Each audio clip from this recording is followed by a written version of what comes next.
Hey guys, welcome back to my channel Unfold with Alekya. ఈ రోజు video వచ్చేసి చాలా అంటే చాలా యూస్ఫుల్ అయ్యే వీడియో. డెఫినెట్ గా స్టార్టింగ్ నుంచి ఎండింగ్ వరకు అయితే స్కిప్ చేయకుండా అయితే చూడండి.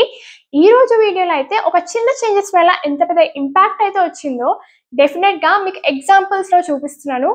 మీరు ఇది ఫాలో అయితే కనుక కామెంట్ సెక్షన్ లో కామెంట్ చేయండి. ఇఫ్ నాట్ ఈ వీడియో చూసాక అయితే ట్రై చేయండి ఫాలో అవ్వడం.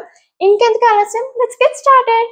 ఫస్ట్ థింగ్ మేము చేంజ్ చేసింది ఏంటంటే plastic plants just showpieces లా ఉంటాయి కానీ దాని వల్ల ఏం యూజ్ ఉండవు.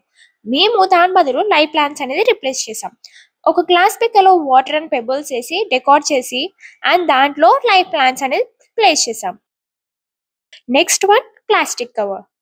వి all know that plastic covers are so dangerous, చాలా డేంజరస్. దాంట్లో ఉన్న టాక్సిక్స్ అండ్ కెమికల్స్ వల్ల చాలా హెల్త్ ప్రాబ్లం అవుతుంది. క్లాత్ బ్యాగ్స్ అనేవి eco friendly and air pass అవడం వల్ల వెజిటేబుల్స్ స్పాయిల్ అవ్వవు. నెక్స్ట్ వన్, టిష్యూస్ వాడడం వల్ల మనకి పేపర్స్ వేస్ట్ అవ్వడమే కానీ అస్సలు యూజ్ అయితే ఉండదు. దాని బదులు cotton napkins or kerchiefs use చేయండి. It will save more papers and more time. Papers వల్ల ఎట్లాంటి పొల్యూషన్ అనేది క్రియేట్ చేయడం ఉండదు.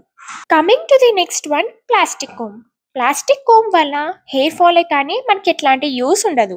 సో దాని బదులు వుడెన్ కోమ్ అనేది ది బెస్ట్. నేను కూడా ప్లాస్టిక్ కోమే వాడేదాన్ని. బట్ మా ఫ్యామిలీలో మా సిస్టర్ ఎప్పుడైతే వుడెన్ కోమ్ వాడడం స్టార్ట్ చేసిందో, ఎస్, ప్లాస్టిక్ బదులు వుడెన్ కోమ్ బెటర్ కదా, హెయిర్ ఫాల్ అనేది రిడ్యూస్ అవుతుంది అండ్ ఈకో ఫ్రెండ్లీగా ఉంటుంది.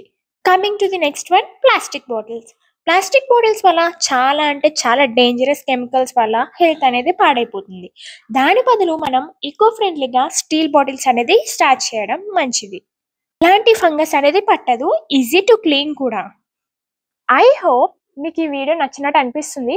మీరు కూడా ఇలాంటివి హెల్తీ స్వాప్స్ అనేది చేశారా? ఇఫ్ ఎస్, కామెంట్ సెక్షన్ లో అయితే కామెంట్ చేసి నాకు చెప్పండి. I will also know. కనుక ఈ వీడియో నచ్చినట్టయితే లైక్ చేయండి, షేర్ చేయండి అండ్ సబ్స్క్రైబ్ చేయడం మాత్రం అస్సలు మర్చిపోకండి. Until then, bye.